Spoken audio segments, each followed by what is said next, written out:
দেখেছি প্রথম আকাশে আল্লাহ রাব্বুল আলামিন এসে দুনিয়ার মানুষকে ডাকেন, কে আছো গুনাহ করে জীবন বোঝাই করে ফেলেছো, নাফরমানি করেছো, গুনাহ করেছো, অথবা বিপদে পড়েছো, ঋণগ্রস্ত হয়ে পড়েছো, অসুবিধায় পড়েছো, মামলা মকদ্দমায় পড়েছো, আমার কাছে মাপ চাও, আমার কাছে সাহায্য চাও।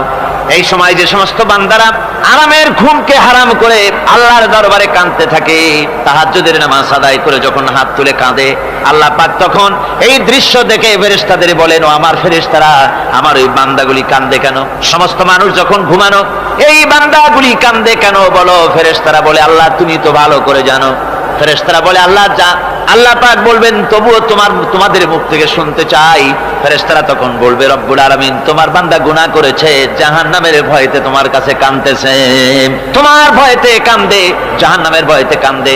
আল্লাহ জিজ্ঞেস করেন, ফেরেশতারা ওরা যে আমার ভয়তে কাঁদে, ওরা কি আমারে দেখছে নাকি? ফেরেশতারা বলেন, না খোদা তোমারে দেখে নাই। আল্লাহ পাক বলেন, ওরা আমার যে জাহান্নামের ভয়তে কাঁদে, ওই জাহান্নাম তারা দেখেছে নাকি? ফেরেশতারা বলে, না আল্লাহ তোমার জাহান্নাম ওরা দেখে নাই, তোমার বেহেশত কিছুই দেখে নাই। আল্লাহ পাক বলেন, ও আমার ফেরেশতারা, এই বান্দাগুলি আমার দুজক দেখে নাই, আমাকে দেখে নাই, হাসর মিজান সিরাত কিছুই দেখে নাই, শুধু কোরআনের কথা শুনে, আমার নবীর কথা শুনে, আমার কোরআনের কথা শুনে বিশ্বাস করে আরামের ঘুমকে হারাম করে কিভাবে কাঁদতেছে তাকায় দেখ। আমার রহমতের দরিয়ায় জোশ মেরে গেছে, তোরা সাক্ষী থেকে যা, আমার ওই ক্রন্দনরত বান্দাগুলিকে আমি আল্লাহ মাফ করে দিলাম। আমার ভাইয়েরা, আল্লাহ পাক বলেন, আম্মান হুয়া কানিতুন আনা আল-লাইলি সাজিদাও ওয়া কাইমা। আল্লাহ রাব্বুল আলামিন বলেন, সিজদার ভিতরে আর দাঁড়ানোর ভিতরে আমার এই বান্দাগুলি আখিরাতে আমার সঙ্গে দেখা করা লাগবে এই ভয়তে, জাহান্নামের ভয়তে তারা কাঁদে, এভাবে কাঁদতে থাকে। আর আল্লাহ পাক ওই সময় তাদের গুনাহ মাফ করতে থাকেন। কোরআনে কারীমের ভিতরে আল্লাহ পাক বলেন, সারা রাত ঘুমাতে আল্লাহ নিষেধ করেছেন, সারা রাত যেন ঘুমায় না, পাইকারি দরে ঘুমায় না, একটু জাগো। ওয়াজকুর ইসমা রাব্বিকা বুকরাতাও ওয়া আসীলা। সকাল এবং সন্ধ্যায় তোমার প্রভুর, তোমার রবের জিকির করো, স্মরণ করো। وَمِنَ اللَّيْلِ فَاسْجُدْ لَهُ وَسَبِّحْهُ لَيْلًا طَوِيلًا। তোমার রাতের বেলায় রাতের একটা অংশ সিজদায় অবনত হও, আর রাতের দীর্ঘ সময় ঘুমায় থেকো না, হয় একটা লম্বা সময় ঘুমাও, কিন্তু একটা অংশ রাখো যে সময় তুমি আমার দরবারে সিজদায় পড়ে যাবে, কাঁদবে।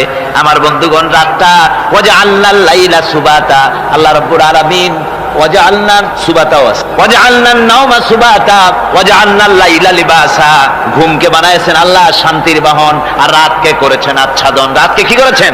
আচ্ছাদন। রাতকে একটা পর্দা লাগিয়ে দিয়েছেন, রাতের পর্দা। যেহেতু প্রেম ভালোবাসা ঢোল পিটায় করা যায় না, ঢোল পিটায় প্রেম করা যায় যায় না, মানুষকে দেখায় দেখায় প্রেম ভালোবাসা করা যায় না। এটা হলো দুনিয়ার রীতিনীতি, দুনিয়ায় যেটা মানুষেরা করে। আসল সবচাইতে বড় ভালোবাসার পাত্র হলেন আল্লাহ, মাসুক হলেন আল্লাহ, আশেক হলো মানুষ। আশেক এবং মাসুকের ভিতরে প্রেম বিনিময় হবে, ভালোবাসার আদান প্রদান হবে, কথোপকথন হবে। এজন্য দিনের কোলাহলপূর্ণ অবস্থায় তা হয় না বলে রব্বুল আলামিন বলেন, আমি তোমাদের জন্য রাতকে একটা আচ্ছাদন, একটা পর্দা বানায় দিয়েছি। এই রাতের পর্দার ভিতরে থেকে আমারে ডাকো, আমাকে আমার কাছেই তুমি আমাকে ডাকো, একটা লম্বা সময় নিয়ে আমাকে বলতে থাকো, আমাকে ডাকতে থাকো। আল্লাহ পাক তার নবীকেও বলেছেন, ইয়া আইয়ুহাল মুযাম্মিলু কুমিল লাইলা ইল্লা কালিলা। হে চাদর আচ্ছাদিত ব্যক্তি, রাত্রিকালে সালাতে দণ্ডায়মান থাকো, কিন্তু কম, সারা রাত জাগার দরকার নেই। একটা অংশ জাগো, যখন তুমি আমার জন্য কাঁদবে, আমার জন্য সিজদায় পড়ে থাকবে। রাসূল পাক সাল্লাল্লাহু আলাইহি সাল্লাম তাহাজ্জুদের নামাজে সিজদায় পড়ে থাকতেন, রাতে ঘন্টার পর ঘন্টা চলে যেতেছে। হযরত আয়েশা বলেন, আমি মনে করতাম সিজদায় এমন ভাবে রাসূল পড়েছেন আর ওঠেন না, আমার মনে হতো হুজুর বুঝি ইন্তেকাল করে গেছেন। আমি রাসূলের পায়ের আঙ্গুল ধরে আস্তে করে চাপ দিতাম, হুজুর তাতে একটু ব্যথা পেয়ে আঙ্গুল নাড়া দিতেন, তখন আমি মনে করতাম আল্লাহর নবী বিদায় হন নাই, বেঁচে আছেন। আবার কখনো দাঁড়িয়ে দাঁড়িয়ে নামাজের ভিতরে তেলাওয়াত করতে করতে রাত শেষ হয়ে যেত, আমার মনে হতো এই দাঁড়ানো থেকে হুজুর বুঝি আর রুকুতে যাবেন না। আবার যখন রুকুতে যেতেন মনে হতো এই রুকু থেকে আর বুঝি সেজদায় যাবেন না। আবার যখন সেজদায় যেতেন মনে হতো এই সেজদা থেকে রাসূল বুঝি আর উঠবেন না। সুবহানাল্লাহ। সাহাবায়ে কেরাম জিজ্ঞেস করতেন, হে রাসূল হযরত আয়েশা জিজ্ঞেস করে, ইয়া রাসূল, আপনি এত কাঁদেন কেন, এত ইবাদত করেন, এত রাত জাগেন? হযরত আয়েশা বলেছেন, আল্লাহর নবী দাঁড়িয়ে দাঁড়িয়ে তেলাওয়াত করতে করতে, দাঁড়িয়ে দাঁড়িয়ে নামাজ পড়তে পড়তে পাও মোবারক, কদম মোবারক এমন ভাবে ফুলে যেত, সকাল বেলায় জুতার মধ্যে পাও ঢুকতো না। সুবহানাল্লাহ। এইভাবে রাসূল পাক কষ্ট করতেন। জিজ্ঞাসা করতে, এত ইবাদত কেন করেন? আপনার তো আগের পিছের সমস্ত গুনাহ আল্লাহ মাফ করেছেন, কোনো গুনাহ আপনার নাই, তবু আল্লাহ বলে দিয়েছেন, নবী আপনার আগের পিছের সব মাফ, তারপরেও এত কাঁদেন কেন? আল্লাহর নবী বলেছেন, ও সাহাবীরাও, আমার স্ত্রীরা, শোনো, আমি কি আমার বান্দার, আমি আমার আল্লাহর শুকরগুজারকারী বান্দায় কি আমি পরিণত হব না?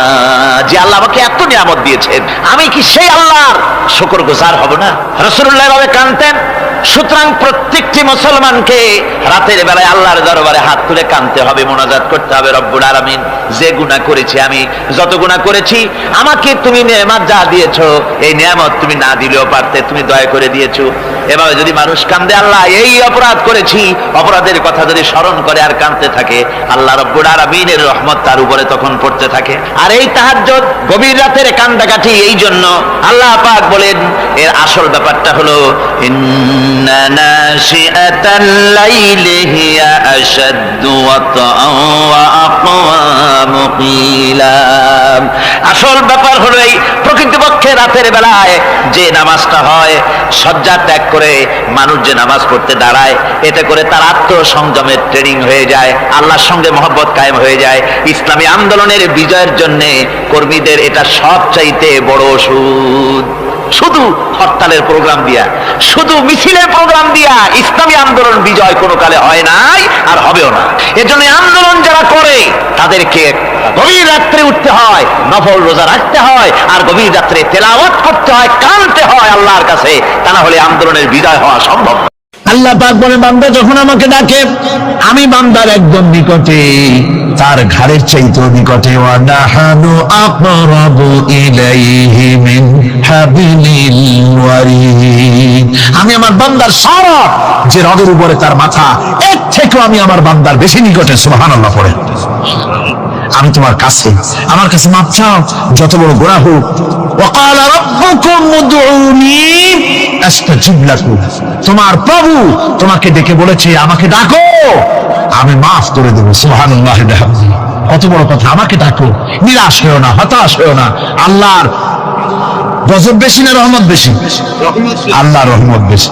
হাদিসে কুদসির ভিতরে এসেছে, আল্লাহ পাক বলেছেন, কোন বান্দা যদি আমার দিকে এক বিগত অগ্রসর হয়, আমার রহমত তার দিকে এক হাত এগিয়ে যায়।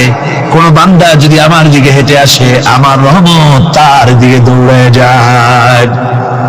বান্দা যখন আল্লাহর দরবারে দুহাত উঁচু করে চোখের পানি ফেলে দেয়, মুসলিম শরীফের হাদিসের ভিতরে এসেছে, গভীর রাত্রে, রাতের তৃতীয় অংশে আল্লাহ রাব্বুল আলামিন প্রথম আকাশে আসেন আর দেখে বলেন, পৃথিবীতে আছো নাকি কেউ গুনাহ করে জীবন বরবাদ করে দিয়েছো, আমার কাছে মাফ চাও। ঋণগ্রস্ত আছো, অসুস্থ আছো, অপমানিত আছো, কে আছো মাজলুম, আমাকে ডাকো, আমার কাছে বলো, আমি ডাকের সাড়া দেব, জীবনের আশা পূরণ করে দেব। ওই সময় যেই সমস্ত লোকেরা কাঁদে তাহাজ্জুদের নামাজ পড়ে, আল্লাহ জিজ্ঞেস করেন ফেরেশতারা, অমুক অমুক দেশ অমুক অমুক বান্দারা কাঁদে কেন? ফেরেশতারা বলে, রব্বুল আলামিন তুমি তো ভালো করে জানো। আল্লাহ বলেন, জানি, তবুও তোমাদের মুখে শুনতে চাই। তারা বলে, রব্বুল আলামিন তোমার এই বান্দা গুনাহ করেছি, গুনার জন্য মাফ চায়, জাহান্নাম থেকে বাঁচতে চায়। আল্লাহ পাক বলেন, ফেরেশতারা আমার এই বান্দারা আমারে দেখেছে নাকি? বলে, দেখে নাই। বলে, আমার দোজখ দেখেছে নাকি? বলে, না, তাও দেখে নাই। আমার বেহেশত দেখেছে নাকি? বলে, না, তাও দেখে নাই। আল্লাহ পাক বলেন, ফেরেশতারা সাক্ষী থাকো, ওরা আমাকে দেখে নাই, আমার বেহেশত দোজখ কিছুই দেখে নাই, শুধুমাত্র আমার নবীর কথা, আমার কোরআনের কথা বিশ্বাস করে আরামের ঘুমকে হারাম করে যেভাবে তারা কাঁদতেছে, সাক্ষী থেকে যাও ফেরেশতারা, আমার রহমতের দরিয়ায় জোশ মেরেছে, আমার ওই ক্রন্দনরত বান্দাগুলিকে আমি আল্লাহ মাফ করে দিলাম। সুতরাং মুমিন বান্দা যারা, আল্লাহর মুমিন বান্দা যারা, এই ইমানের কোয়ালিটি, এটাও হতাশায় নিরাশায় ভেঙে পড়বে না। গুনাহ তো মানুষই করে, গুনাহ হয়ে গেছে, মাপ চাও। তোমার গুনাহ কদ্দুর? তোমার গুনাহ যদি হয় পাহাড় সমান, আল্লাহর রহমত আকাশ সমান। জাহান্নামের কঠিন শাস্তি থেকে বাঁচতে হলে আল্লাহর প্রতি ঈমান আনতে হবে। আর ঈমান আনলে যে কোয়ালিটিগুলি হওয়া উচিত সেগুলি আমি আপনাদের সামনে আলোচনা করছি। এরপর আরেকটি কোয়ালিটি হবে মুমিনের, তা হলো কঠোর কঠিন বিপদে অবিচল থাকবে, বিপদে ভেঙে পড়বে না। বিপদ আপদ শত্রুতা ক্ষয় ক্ষতি যা কিছু হয় সবই আল্লাহর পক্ষ থেকে, এটা মেনে নিতে হবে এবং ধৈর্য ধারণ করতে হবে। বিপদ মুসিবত শুধু উম্মতের জন্য নয়, দুনিয়ার সমস্ত নবীদের বিপদ এসেছে, হয় নাই? নবীদের বিপদ আসে নাই? কোরআনে কারীম থেকে শুনুন, আল্লাহ রাব্বুল আলামিন বলেন, ওয়া কাযালিকা জাআলনা লিকুল্লি নাবিয়্যিন আদুওয়ান মিনাল মুজরিমিন। আল্লাহ পাক বলেন, এমনি করে আমি সকল নবীদের শত্রু বানিয়ে দিয়েছি সব পাপিষ্ঠ আর অপরাধ প্রবণ লোকদেরকে। প্রত্যেক যুগে নবীদের শত্রু ছিল, প্রত্যেক যুগে নবীদের কি ছিল? শত্রু ছিল। সে শত্রু কারা ছিল? আল্লাহ পাক বলছেন নবীদের শত্রু ছিল পাপিষ্ঠ আর অপরাধ প্রবণ লোক, এরাই ছিল নবীদের দুশমন। রাসূলগণের অবস্থা যদি এই হয় তাহলে তার উম্মত, ওই দিনের ধারক বাহক যারা, তাদের বুঝি বিপদ আপদ হবে না নাকি? হবে কিনা? তো ইসলামের বিরোধিতা যারা করে, কোরআনের পরিভাষায় বলা হয়েছে ইসলামের দুশমন, নবীদের দুশমন। দুনিয়ার সব পাপিষ্ঠ আর অপরাধ প্রবণ লোকেরাই ইসলামের দুশমন হয়, নবীদের দুশমন হয়। আজও দেখেন, আজও তাকিয়ে দেখেন, ইসলামী আন্দোলনের বিরোধিতা যারা করে তারা পাপিষ্ঠ চরিত্রের কিনা তাকায় দেখেন, খুঁজে দেখেন, সর্বত্র খুঁজে দেখুন, খুঁজে দেখুন। যারা ইসলামী আন্দোলনের বিরোধিতা করে, যারা ইসলামকে মিটিয়ে দেওয়ার চেষ্টা করতেছে, যারা ইসলামকে মৌলবাদ বলে, ইসলামকে সাম্প্রদায়িক বলে, কোরআনে কারীমের কথা কত স্পষ্ট যে নবীদের দুশমন হয়, ইসলামের দুশমন হয় মুজরিম লোকেরা, অপরাধ প্রবণ আর পাপিষ্ঠ লোকেরা। আজও আমরা দেখতে পাই এই শ্রেণীর লোকেরা পাপিষ্ঠ এবং সবচাইতে সমাজের নিকৃষ্ট ধরনের চরিত্রহীন লোক। নামাজ নাই। আপনি খুঁজে দেখেন ইসলামী আন্দোলনের বিরোধিতা যারা করছে, যারা নেতৃত্ব দিচ্ছে, নামাজ নাই, রোজা নাই, চরিত্র নাই, হজ নাই, যাকাত নাই, মদ, জুয়া, জেনা, ব্যভিচার ইত্যাদিতে লিপ্ত। চেহারা দেখলে ছেলেপেলেরা 2 গ্লাস পানি খায় ভর ছোটে। কথা ঠিক কিনা কয়? এই হলো অবস্থা। মারে কেন? মুমিনদেরকে, পয়গম্বরদেরকে, সাহাবীদেরকে এবং ঈমানদারদেরকে মারে কেন? তার কারণ হচ্ছে আল্লাহ রাব্বুল আলামিন বলেছেন, ওয়া মা নাকামু মিনহুম ইল্লা আইয়ুমিনু বিল্লাহিল আজিজিল হামিদ। কাফিররা ঈমানদার লোকদেরকে অন্য কোন অপরাধী নির্যাতন চালায় না, নির্যাতন চালায় শুধু এই কারণে যেহেতু মুমিন লোকেরা পরাক্রমশালী, আল্লাহ রাব্বুল আলামিনের দ্বীনকে কায়েম করতে চায়, তার উপরে ঈমান এনেছে, এই কারণেই তারা মারে। ঠিক কিনা কন? যুগে যুগে নবীদের উপরে, সাহাবীদের উপরে যে অত্যাচার হয়েছে, সেই অত্যাচার এই কারণেই হয়েছে, অন্য কোনো কারণে নয়। হযরতে বেলালকে উটের পায়ের সঙ্গে রশি দিয়ে বেঁধে উটকে তাড়ায় দিয়েছে। উট দৌড়াতেছে, বেলাল দড়ির মাথায় বাঁধা। বেলালের শরীরটা পাথরের সঙ্গে আঘাত লেগে লেগে পিঠের চামড়া ছিঁড়ে যায়, মাথার চামড়া ছিঁড়ে যায়। উট আর দৌড়াতে পারে না। তখন উটের পা থেকে হযরতে বেলালকে খসিয়ে নিয়ে উত্তপ্ত মরুভূমির উপরে বেলালের রক্তাক্ত শরীরটাকে চিৎ করে শুইয়ে দিয়ে কাফির বেঈমানেরা লোহার রড দিয়ে চতুর্দিকে দাঁড়িয়ে তাকে পিটাচ্ছে আর বলছে, বেলাল এখনো মুহাম্মদের সাল্লাল্লাহু আলাইহি সাল্লামের আল্লাহরে ভুলে যা, লাশ মানাতের উপরে ঈমান আন। এমন কঠিন সময়ের ভিতরে হযরতে বেলাল একটা আঙ্গুল উঁচু করে বলছেন, আহাদ আহাদ আহাদ, লা ইলাহা ইল্লাল্লাহ, লা ইলাহা ইল্লাল্লাহ, লা ইলাহা ইল্লাল্লাহ। একটু জোরে বলেন, লা ইলাহা ইল্লাল্লাহ।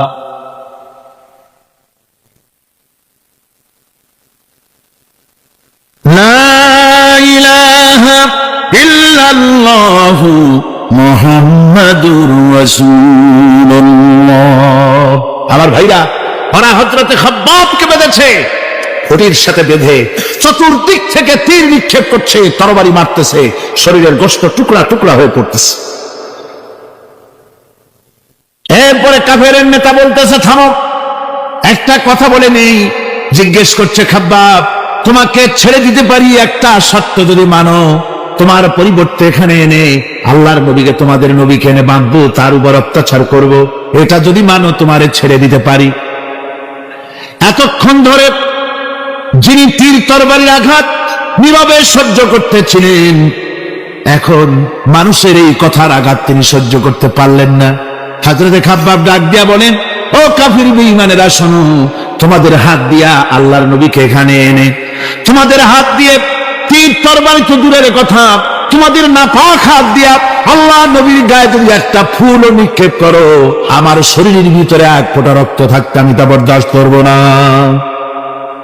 চতুর্দিক থেকে মার আরম্ভ হয়ে গেল, গায়ের গোশত পড়ে যায়। হযরতে খাব্বাব মনে করলেন, এখন তো আর জীবন বাঁচবে না, বুঝি মরে যাব। তিনি তখন বললেন, রব্বুল আলামিন, আমার তো সময় হয়ে এসেছে বোধহয়, আমার এখন জীবনের শেষ মুহূর্তে আমার মন চায় যদি 2টা সেজদা তোমার দিতে পারতাম, 2 রাকাত নামাজ যদি পড়তে পারতাম, জীবনটা আমার খুশি হয়ে যেত। কিন্তু আমি বান্ধা, কেমন করে আমি সেজদা দেব? সেজদা দেওয়ার কোন উপায় আমার নাই। তবে কাবা শরীফের দিকে আমার মুখ ঘুরানো আছে, আমি আমার মাথাটা একটুখানি নিচু করে নিলাম। আমার এই মাথা নিচু করাকে আমার জীবনের শেষ সেজদা হিসেবে ধরে নিও। কাফির বেঈমানেরা হযরতে খাব্বাবের মাথা ধরে অন্যদিকে ঘুরিয়ে দিল। হযরতে খাব্বাব পড়লেন, ফাইনামা তুওয়াল্লু ফাসাম্মা ওয়াজহুল্লাহ, যেদিকেই মুখ ঘুরাও সেদিকেই আল্লাহ, আল্লাহ ছাড়া কোনো দিক নাই। আমার ভাইরা, এই জিহাদে এত বড় ফজিলত আল্লাহ রাব্বুল আলামিন দেখেছেন। দ্বীন প্রতিষ্ঠার জন্য যারা লড়ে, আল্লাহ পাক তাদের জন্য বিরাট নিয়ামত রেখেছেন। সুবহানাল্লাহ পড়ে, লা তামাসসুহান নার ওয়া আইনুন বাকাত মিন খাশিয়াতিল্লাহ ওয়া আইনুন বাতাত তাহরিসু ফি সাবিলিল্লাহ, রাওয়াহু তিরমিজি। হযরত ইবনে আব্বাস রাদিয়াল্লাহু তাআলা তিনি বলছেন, আমি রাসূলুল্লাহকে বলতে শুনেছি, আল্লাহ নবী বলেছেন, 2টি চোখকে জাহান্নামের আগুন 2টা চোখকে স্পর্শ করবে না। একটা চোখ হচ্ছে গভীর রাত্রে যারা আল্লাহর ভয় পেয়ে জাহান্নামের ভয়তে যারা কান্দে, জাহান্নামের আগুন ওই চক্ষুকে স্পর্শ করবে না। আর যারা দ্বীন প্রতিষ্ঠার জন্য, আল্লাহর দ্বীন কায়েমের জন্য ময়দানে যারা লড়াই করে, রাতের বেলায় পাহারা দেয়, ওই পাহারারত চোখের মধ্যে জাহান্নামের আগুন ওই চোখে স্পর্শ করবে না। আমার ভাইরা, হযরত উসমান রাদিয়াল্লাহু তাআলা আনহু বলছেন, মান রাবাতা লাইলাতুন ফি সাবিলিল্লাহ কানাত কা আলফি লাইলাতিন সিয়ামুহা ওয়া কিয়ামুহা। 1000 রাত ধরে রোজা রাখলে, 1000 রাত ধরে ইবাদত করলে, আর 1000 দিন ধরে রোজা রাখলে যে সওয়াব হবে, একটা ঘন্টা, একটা রাত যদি কেউ পাহারা দেয় আল্লাহর দ্বীনকে প্রতিষ্ঠার জন্য, আল্লাহর দ্বীনের কোন ইসলামী রাষ্ট্রের প্রহরায় যদি কেউ যদি থাকে, একটা রাতে পাহারা দিয়ে যে সওয়াব হবে, 1000 বছর ধরে নামাজ রোজা করে ওই সওয়াব পাওয়া যাবে না। সুবহানাল্লাহ। অর্থাৎ 1000 বছর ধরে নামাজ রোজা করার মতোই সওয়াব পাহারা দেওয়া আল্লাহর দ্বীনের, ইসলামের রাষ্ট্রকে। বন্ধুগণ, রাসূল পাক সাল্লাল্লাহু আলাইহি ওয়াসাল্লাম তিনি বলেছেন, কিয়ামতের দিন জাহান্নামের আগুন আর জিহাদের ময়দানের ধুলি, এই দুটি একসঙ্গে কোন মানুষের পেটের মধ্যে প্রবেশ করবে না। রাসূল পাক সাল্লাল্লাহু আলাইহি ওয়াসাল্লামের একটি হাদিস যা মিশকাত শরীফের মধ্যে বর্ণিত আছে। মিশকাত শরীফের সম্ভবত 336 পৃষ্ঠায় এই হাদিসটি বর্ণনা করা হয়েছে যে হযরত ইবনে আইস রাদিয়াল্লাহু তাআলা আনহু হচ্ছেন এই হাদিসের রাবী। তিনি বলছেন, একবার হুজুর সাল্লাল্লাহু আলাইহি ওয়াসাল্লাম এক ব্যক্তির জানাজায় গিয়ে উপস্থিত হলেন। হযরত ওমর রাদিয়াল্লাহু তাআলা আনহু তখন হুজুরকে বললেন, হে রাসূল, আপনি এই লোকটার জানাজা পড়বেন? এই লোকটি ইসলামের এই ক্ষতি করেছে, সেই ক্ষতি করেছে, অমুক করেছে, এই লোকটার আপনি জানাজা পড়বেন? হুজুর তখন উপস্থিত লোকদের জিজ্ঞেস করলেন, হাজিরিন, তোমরা কি কেউ এই লোকটাকে কোন ইসলামের ভালো কাজ করতে দেখেছো? একজন লোক দাঁড়িয়ে গেল। তিনি বললেন, হে আল্লাহর নবী, আমি সাক্ষী, আমি দেখেছি। একটা মুজাহিদ বাহিনী জিহাদ করে ফিরতেছিল, তো এক জায়গায় তারা ডেরা গাড়লো, শিবির স্থাপন করলো রাত কাটাবে বলে। আমি দেখেছি এই লোকটি সারা রাত সেই মুজাহিদদেরকে, সাহাবীদেরকে সারা রাত জেগে জেগে পাহারা দিয়েছে। আল্লাহর নবী জানাজার ইমামতি করলেন, আর এরপরে তাকে কবরের মধ্যে মাদফুন করে দিয়ে নবীজি তার কবরের পাশে দাঁড়িয়ে বললেন, ইন্না আসহাবাকা ইয়াযুন্নুনা আন্নাকা মিন আহলিন নার ওয়া আনা আশহাদু আন্নাকা মিন আহলিল জান্নাহ। নবীজি বলছেন, ও কবরবাসী, তোমার সাথীরা মনে করে তুমি জাহান্নামী, আর আমি নবী মুহাম্মদ সাল্লাল্লাহু আলাইহি ওয়াসাল্লাম সাক্ষী দিচ্ছি তুমি বেশক আল্লাহর বেহেশতি, তুমি অবশ্যই আল্লাহর জান্নাতে যাবে। এরপর হযরত ওমরের দিকে ফিরে রাসূলুল্লাহ বললেন, ওমর, মানুষের শুধু বাহ্য দৃশ্যটাই দেখো না, তার অন্তরের জাজবাটাকেও কদর করো। সুবহানাল্লাহ ওয়া বিহামদিহি। এই জিহাদের ময়দানে যারা কাজ করে, জান দেয়, মাল দেয়, আল্লাহ পাক তাদের উপরে রহম করেন। এই জিহাদ হচ্ছে এক অগ্নি পরীক্ষা। এই জিহাদটা কি? অগ্নি পরীক্ষা। এমনি এমনি বেহেশতে যাওয়া যাবে না ভাই। আল্লাহ রাব্বুল আলামিন কোরআনে কারীমের মধ্যে বলেছেন, আহাসিবান নাসু আইয়ুতরাকু আইয়াকুলু আমান্না ওয়া হুম লা ইফতানুন। লোকেরা কি ভেবেছে নাকি যে ঈমান এনেছি এই কথাটা বললেই আমি বেহেশত দিয়ে দিব, মুমিন বলে সাজিদাই করব? না, যখনই তারা বলবে আমি মুমিন, আমি তখন তাকে অবশ্যই পরীক্ষা করব, এই পরীক্ষায় তাকে পাশ করতে হবে। কোরআনে কারীমে আল্লাহ রাব্বুল আলামিন অনেক জায়গায় এই কথাগুলি বলেছেন। এমনি এমনি ছেড়ে দেওয়া হবে না।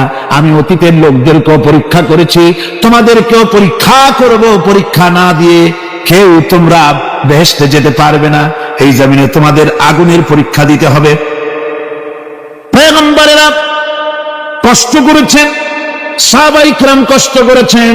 আল্লাহ রাব্বুল আলামিন তিনি বলছেন, আম হাসিবতুম আন তাদখুলুল জান্নাতা ওয়া লাম্মা ইয়াতিকুম মাসালুল লাযীনা খালাউ মিন ক্বাবলিকুম মাসাতহুমুল বা'সাউ ওয়াদ-দাররাউ ওয়া যুলজিলু হাত্তা ইয়াকুলার রাসূলু ওয়াল্লাযীনা মা'হু মাতা নাসরুল্লাহ আলা ইন্না নাসরাল্লাহি করিব।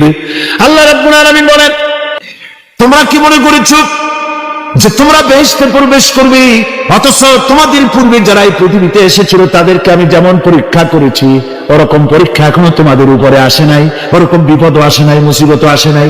এমন বিপদ এসেছিল নবীদের উপরে, সাহাবায়ে কিরামদের উপরে, যে বিপদে মানুষ জর্জরিত হয়ে গিয়ে নবী এবং তার সাথী সঙ্গীরা একথা তারা মুখ থেকে বেরিয়ে গেছে, মাতা নাসরুল্লাহ, আয় আল্লাহ তোমার মদত কখন আসবে, তোমার মদত কখন আসবে?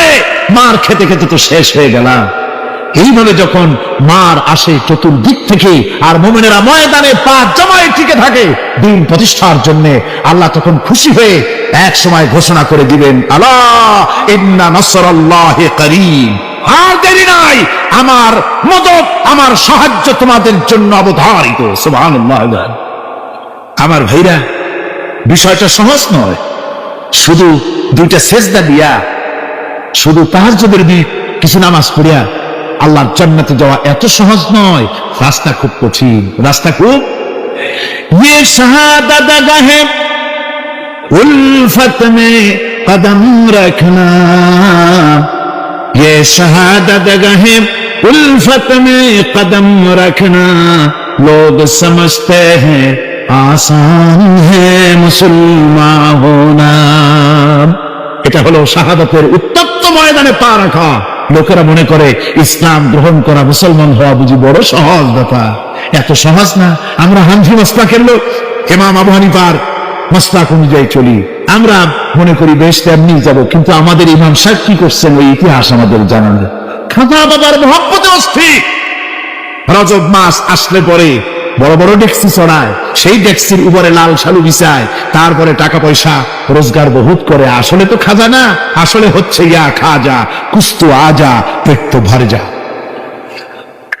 পেট ভরার জন্য পয়সা করে ইনকাম করা, হাজার লা ইলাহা ইল্লাল্লাহ এই চিশতিয়া তরিকার জিকির গ্রহণ করা হয়েছে। কিন্তু চিশতিয়া তরিকা যে আরেকটা আছে, কারাগার পর্বতে পৃথিবীরাজের সঙ্গে লড়াই করা, সেইটার কাছে নেই আমরা। সেটা ইমাম আবু হানিফা শুধু মস্তাই বলেন নাই, দ্বীন প্রতিষ্ঠার জন্য রক্ত দিয়েছ, ঠিক কিনা? 8 বছর 8টি বছর পর্যন্ত কারারুদ্ধ ছিলেন। তাকে জিজ্ঞেস করা হয়েছে, ইমাম সাহেব জেলের মধ্যে তো আছেন, কষ্ট হয়? ইমাম সাহেব বলেছেন, না কষ্ট হয় না, তবে মাঝে মাঝে একটু কষ্ট হয় মনে।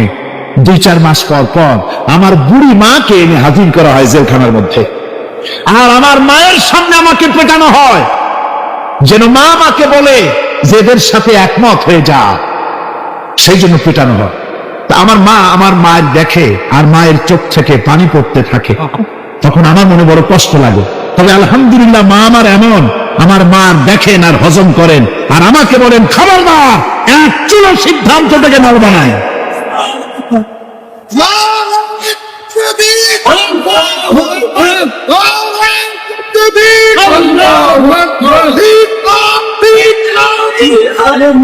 আমার ভাইরা, ইমাম মালিক 28 দিন পর্যন্ত তাকে বাতিলরা বেঁধে দিয়ে গেছে, হাত পিঠ মোড়া দিয়ে 28 দিন বাঁধা।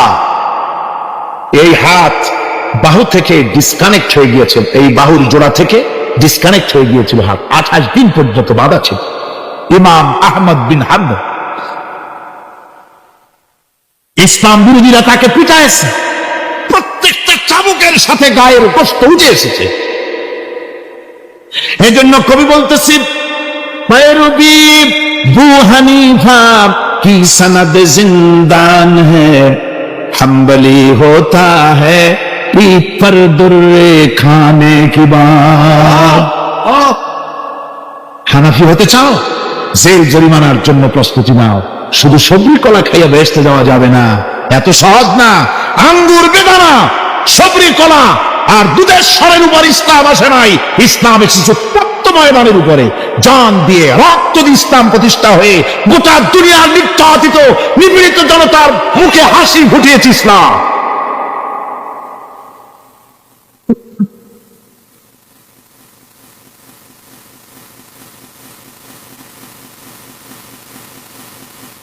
আমার ভাইরা, এই জাহাজ যখন শুরু হয়ে যাবে, মুসলমানেরা যখন আল্লাহর দয় বিধান কায়েমের জন্য যখন লড়াইয়ের ময়দানে যখন ঝাঁপায়া পড়বে, সে ময়দানে যদি তাদের অস্ত্র কম থাকে, জনসংখ্যা কম থাকে, আল্লাহ রাব্বুল আলামিন ওয়াদা করেছেন, ওয়া কানা হাক্কান আলাইনা নাসরুল মুমিনিন। আল্লাহ রাব্বুল আলামিন বলেন, মুমিনরা যখন বিপদে পড়ে যায়, তখন মুমিনদের সাহায্য করা আমি আল্লাহর জন্য ওয়াজিব হয়ে যায়। আমি আল্লাহর জন্য ওয়াজিব। আমার মুমিন ময়দানে মার খাবে আমার দিনের জন্য, আর আমি তাকায় তাকে দেখবো না, তা হবে না। প্রাথমিক পর্যায়ে দেখবো যে তোমরা আসলেই দিন প্রতিষ্ঠার জন্য লড়ো কিনা। তোমাদের বিবি বাল বাচ্চা তোমাদের সামনে শেষ হবে, ঘর বাড়ি চলে যাবে, চাকরি যাবে, সব যাবে, তারপরেও আমার দিন প্রতিষ্ঠার জন্য ময়দানে টিকে থাকো কিনা। যদি তা থাকো, তাহলে আমার মদত অবশ্যম্ভব। আর কাফিরদের বিরুদ্ধে বিজয়ের জন্য রব্বুল আলামিন বলেছেন, ওয়া কাফাল্লাহুল মুমিনিনাল কিতালা ওয়া কানাল্লাহু কাবিয়্যান আযীযা। কাফিরদের বিরুদ্ধে লড়াইয়ের ময়দানে মুসলমানদেরকে সাহায্য করার জন্য আল্লাহই যথেষ্ট। কে যথেষ্ট? আল্লাহ যথেষ্ট। রব্বুল আলামিন বলেছেন, ওয়ালা তাহিনু ওয়ালা তাহজানু ওয়া আনতুমুল আলাউনা ইন কুনতুম মুমিনিন। কোনো ভয় নাই, কোনো চিন্তা নাই, যদি তোমরা মুমিন হও, আমি আল্লাহ রাব্বুল আলামিন তোমাদেরকে বিজয়ী করব। ওয়াদা কার? আল্লাহর ওয়াদা কখনো মিথ্যা হয়? আল্লাহ কি মিথ্যা কথা বলেন? নাউযুবিল্লাহ। ومن أصدق من الله قيلا। আমি আল্লাহর চাইতে সত্যবাদী আর কে হতে পারে? আল্লাহ পাক বলছেন, আমি সাহায্য করব তোমাদেরকে। যদি প্রয়োজন হয় তাহলে আমি ফেরেশতা দিয়ে সাহায্য করব। সুবহানাল্লাহ। আল্লাহ রাব্বুল আলামিন সূরা আল-আনফালের ভিতরে ঘোষণা করেছেন, দুনিয়ার মানুষকে তিনি শোনায় দিচ্ছেন নবীজির সঙ্গে সাহায্যের ব্যাপারে যে কথাবার্তাগুলি হয়েছিল। ইয তাস্তাগীসুনা রাব্বাকুম ফাস্তাজাবা লাকুম আন্নী মুমিদ্দুকুম বিআলফিন মিনাল মালাইকাতি মুরদিফিন। স্মরণ করো সেই সময়ের কথা যখন তোমরা আমার কাছে কাকুতি বিনীত করে সাহায্য কামনা করতেছিলে যে আমাদেরকে 1000 ফেরেশতা দিয়ে সাহায্য করা হোক। আল্লাহ পাক বলেন, আমি ফেরেশতা দিয়ে তোমাদেরকে ময়দানে সাহায্য করেছি, জিহাদের ময়দানে। সুবহানাল্লাহ বিহামদিহি। আল্লাহ রাব্বুল আলামিন বলেন, তোমরা যখন সাহায্য প্রার্থনা করেছিলে আমি সাহায্য তোমাদের দিয়েছি। স্মরণ করো সেই সময়ের কথা যখন তোমাদের নবী তোমাদেরকে বলেছিল, ইয তাকুনু লিল মুমিনিনা আলাই ইয়াকফিয়াকুম আইয়ুমিদ্দাকুম রাব্বুকুম বিসালাসাতিন আলাফিন মিনাল মালাইকাতি মুনজিলিন। আল্লাহ রাব্বুল আলামিন বলেন, আমি এইভাবে করে যখন তোমাদের নবী তোমাদেরকে বলেছিল যে তোমাদের জন্য এটা কি যথেষ্ট নয় যে আল্লাহ পাক তোমাদের জন্য 3000 দিয়ে ফেরেশতা নাজিল করবেন, হ্যাঁ আমি তখন 3000 ফেরেশতা নয় বরং 5000 ফেরেশতা দিয়ে তোমাদেরকে সাহায্য করার ওয়াদা করেছি। 3000 নয়, 5000 চিহ্নযুক্ত ফেরেশতা নাজিল করে দিয়ে তোমাদের সাহায্য করব বলে আমি ওয়াদা করেছি। আজও সেই মদদ আল্লাহর পক্ষ থেকে আমাদের জন্য ওই মদদ আজও আসতে পারে। কবি বলছেন, সে যায় বদরে পয়দা কুন ফিরিস্তে তেরি নুসরত কো উতর सकते गर्दू से कतर अंदर कतर अभी। বদরের মুসলমানদের মতো যদি ঈমান তোমাদের আসে তাহলে আজও আকাশ থেকে কাতারে কাতারে ফেরেশতা আমি আল্লাহ অবতীর্ণ করে দিতে পারি। সুবহানাল্লাহ ওয়া বিহামদিহি। আমার ভাইরা, হযরতে সাদ বিন আবি ওয়াক্কাস রাদিয়াল্লাহু তাআলা আনহু, তিনি কাদিসিয়ার যুদ্ধের পর যখন পারস্য দখলের জন্য চললেন, পারস নগর অবরোধ করলেন, সামনে পড়ল নদী। এই নদী পাড়ি দিবেন, সাথে তার হাজার হাজার সৈন্য, এই সৈন্য নিয়ে নদী পাড়ি দিবেন। জিজ্ঞেস করলেন সাহাবীদের, তোমরা কি চাও? ইসলামের আন্দোলন, ইসলামের জিহাদ, আল্লাহর দ্বীন এখানেই শেষ হয়ে যাক, এটা চাও?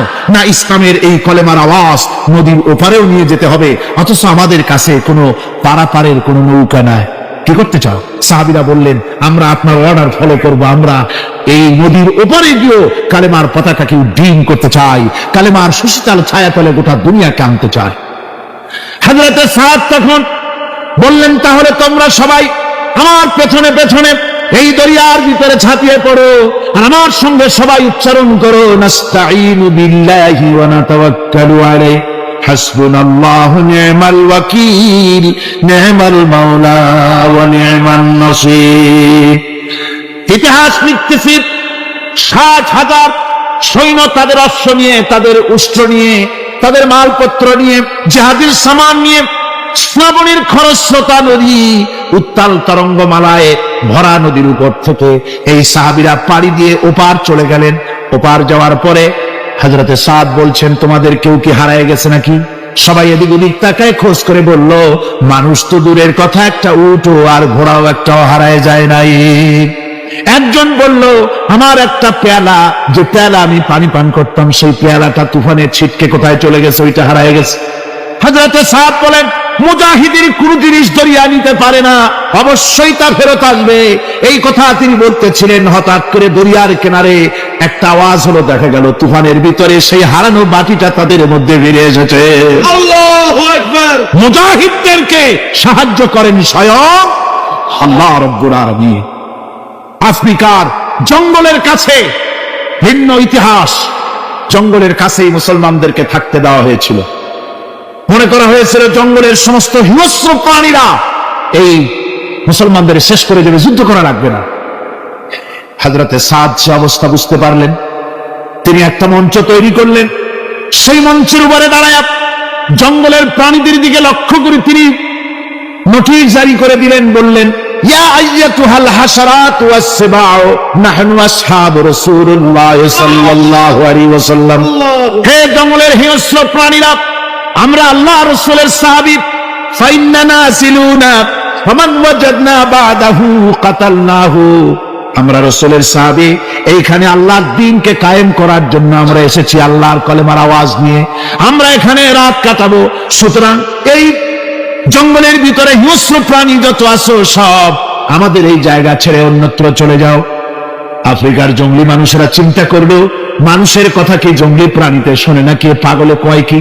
তারা তাকায় তাকায় দেখলো হযরতে সাদের এই ঘোষণার পরে বাঘের কাতারে বাঘ, সিংহের কাতারে সিংহ, সাপের কাতারে সাপ, যার যার ডিম আর বাচ্চাগুলি মুখে কামড়াইয়া সাহাবীদের এলাকা ছেড়ে দিয়ে তারা অন্যত্র চলে গেল।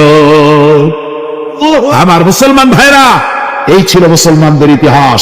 দ্বীন প্রতিষ্ঠা করার কাজে মুসলমান এগোলে আল্লাহই মদত করেন। কে মদত করেন? বিশ্বকবি, কবি সম্রাট আল্লামা ইকবাল রহমতুল্লাহ আলাইহি বলেছেন, দস্ত দস্ত है दरिया भी न छोड़े हमने, दस्त दस्त है दरिया भी न छोड़े हमने, बहर जुल्मत दौड़ा दिए घोड़े हमने। আমরা সেই মুসলমান, প্রান্তর তো প্রান্তর। আমরা দরিয়ার খরচ্ছতা উত্তাল তরঙ্গের উপর থেকে ঘোড়া দাবড়িয়ে আফ্রিকার ভূখণ্ডে কালেমার পতাকা আমরা উড্ডীন করেছি। আমরা সেই মুসলমান।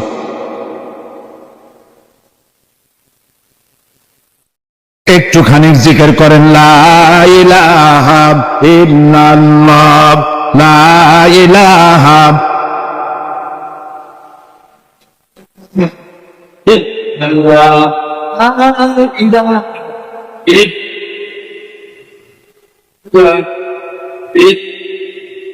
লা ইলাহা ইল্লাল্লাহু মুহাম্মাদুর রাসূলুল্লাহ।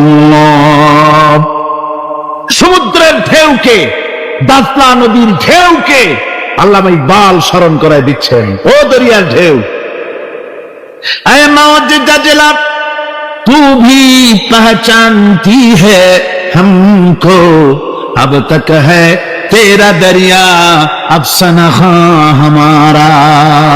হে টাইগ্রিসের উত্তাল উত্তাল তরঙ্গমালা, নিশ্চয়ই তোমার ভুলে যাওয়ার কথা নয় যে তোমার উপর থেকেই আমরা দরিয়া পার হয়ে উপরে গিয়ে কালেমার পতাকা উড্ডীন করেছিলাম। আমরা সেই মুসলমান। আজ ইসলামী চেতনা হারায়া আমরা আজকে দুনিয়ার মধ্যে সবচাইতে লাঞ্ছিত, পদদলিত, হেয় প্রতিপন্ন জাতিতে পরিণত হয়েছি। আমার ভাইরা, মহাকবি, বিশ্বকবি, কবি সম্রাট আল্লামা ইকবাল রহমতুল্লাহ আলাইহি সুন্দর করে বলেছেন, মুসলমানদেরকে লক্ষ্য করে বলেছেন, ঘোষণা করো, বাতিলদেরকে জানায়া দাও, আমরা মাথা নত করার জাতি নই। আমরা মাথা নত করার জাতি?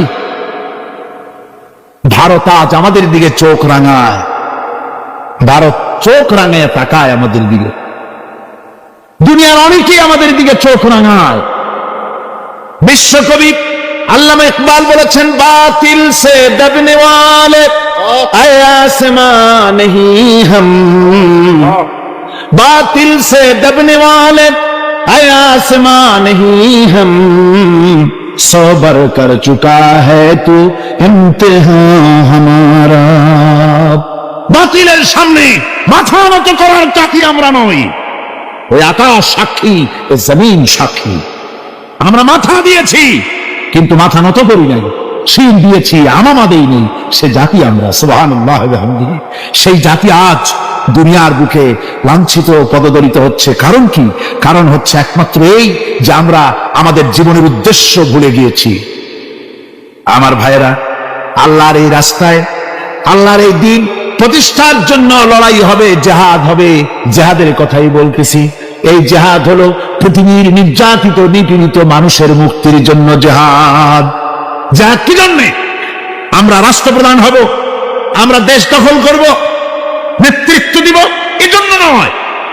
আমরা জেহাদ করব মানুষকে, মানুষের তৈরি করা মতবাদ, নির্যাতন থেকে, জুলুম থেকে, অত্যাচার থেকে মানুষকে বাঁচাবার জন্য মানবতা, নিগৃহীত নির্যাতিত মানবতার মুখে মুক্তির হাসি ফুটাবার জন্য আমরা করব লড়াই। সেই লড়াইয়ে এগিয়ে আসতে হবে তরুণদেরকে। কাদেরকে? জোরে বলতে হবে, কাদেরকে? তরুণদের আসতে হবে, যুবকদের আসতে হবে। আমার আনন্দে বুক ভরে যায় যখন দেখি মাহফিলে, আজকে তো এই মাহফিল কোরআনে কারীমের কথা এই ভূখণ্ডে আল্লাহ বলার তৌফিক দিয়েছেন। 35টি বছর পার হয়ে গেছে, জীবনের 35টি বছর কোরআনে কারীমের সামান্য একটু খেদমত করার তৌফিক আল্লাহ পাক দান করেছে। যখন এই কাজ প্রথম শুরু করি তখন দেখেছি মাহফিলে যারা আসে তাদের 95% দাড়ি পাকা বুড়া মানুষ। কিন্তু দিন যত যেতে লাগলো 71 পার হয়ে গেল, 72, 73, 74 এলো, আস্তে আস্তে দেখা গেল চিত্র উল্টে গেল। আজ মসজিদে তরুণদের জন্য জায়গা পাওয়া যায় না। যারা মসজিদে যায় সব তরুণ।